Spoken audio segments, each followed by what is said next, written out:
Hello ಎಲ್ರಿಗೂ, ಇವತ್ತಿನ ವಿಶೇಷತೆಗೆ ಎಲ್ರಿಗೂ ಸ್ವಾಗತ. ನಾನು ನಿಮ್ಮ ಚಂದಗೌಡ. ಇವತ್ತಿನ ದಿನ ಹೆಂಗೆ ಶುರು ಆಯಿತು ಅಂತ ಹೇಳಿದ್ರೆ, ಬೆಳಗ್ಗೆ ಎದ್ದು ಕಾಫಿ ಕುಡ್ಕೊಂಡು ಆಮೇಲೆ ಆಂಟಿ ತಿಂಡಿ ಮಾಡಿದ್ರು, ಪಿ ಜಿ ಆಂಟಿ ಉಪ್ಪಿಟ್ಟು ಮಾಡಿದ್ರು ಅಂತೇಳಿ ಉಪ್ಪಿಟ್ಟನ್ನು ತಿನ್ಕೊಂಡು ಇನ್ನೇನು ಬೊಟ್ಟಿಗೆ ಟೈಮ್ ಆಯ್ತು ಅಂತೇಳಿ ನಾನು ರೆಡಿ ಆದೆ. ಆಮೇಲೆ ನಮ್ಮ ಫ್ರೆಂಡ್ಸು ರೆಡಿ ಆದರು. ಸೊ ಅವರಂತೂ ಇವತ್ತು ರೂಮಿಂದ ಈಚೆ ಬರೋದೆ ಫುಲ್ ಲೇಟ್ ಮಾಡಿಬಿಟ್ರು. ಸೊ ಅದರಿಂದ ಏನಾಯ್ತು ಅಂದರೆ ಬೊಟ್ಟಿಗೆ ಹೋಗಿ 10 ನಿಮಿಷ ಆಯಿತು, ನಡ್ಕೊಂಡು ಹೋಗೋಕ್ಕಾಗಲ್ಲ ಅಂತ ಹೇಳ್ಬಿಟ್ಟು ಸೊ ಪಿ ಜಿಯಿಂದ ಹೊರಟು ಕೆಳಗಡೆ ಹೋಗಿ ನಾವು ಆಟೋ ಬುಕ್ ಮಾಡಿಕೊಂಡು 3 ಜನ ಕೂತ್ಕೊಳ್ಳೋ ಆಟೋದಲ್ಲಿ 4 ಜನ ಕೂತ್ಕೊಂಡು 1.5 ಅಮೌಂಟ್ ಕೊಟ್ಕೊಂಡು ಬೊಟ್ಟಿಗೆ ಹೋಗಂತೂ ರೀಚ್ ಆದ್ವಿ. ಬೊಟ್ಟಿಗೆ ಹೋಗಿ ರೀಚ್ ಆದಮೇಲೆ ಕೆಳಗಡೆ ಹೋಗಿ ನಮ್ಮ ಬ್ಯಾಗ್ಸ್ನೆಲ್ಲ ಇಟ್ಟು ನಾವು ವರ್ಕ್ನ ಸ್ಟಾರ್ಟ್ ಮಾಡ್ಕೊಂಡ್ವಿ. ವರ್ಕೇನ ಮಾಡ್ತಾ 2 ಗಂಟೆ ಆಗಿದ್ದೆ ಗೊತ್ತಾಗಲಿಲ್ಲ. ಸೊ ಆದ್ರೂ ಇತ್ತೀಚೆಗಂತೂ ಬೊಟಿಕಲ್ಲಿ ವರ್ಕ್ ಅಂತೂ ಕಡಿಮೆ ಆಯ್ತೈತೆ.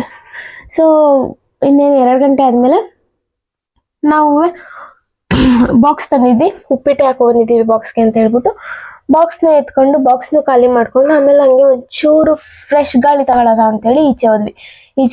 ಕರೆಕ್ಟಾಗಿ 3 ಗಂಟೆ ಆಗಿದ ತಕ್ಷಣ ನಾವು ಬೊಟಿಕ್ ಒಳಗಡೆ ಬಂದು ಮತ್ತೆ ನಮ್ಮ ವರ್ಕ್ನ ನಾವು ಸ್ಟಾರ್ಟ್ ಮಾಡ್ಕೊಂಡ್ವಿ.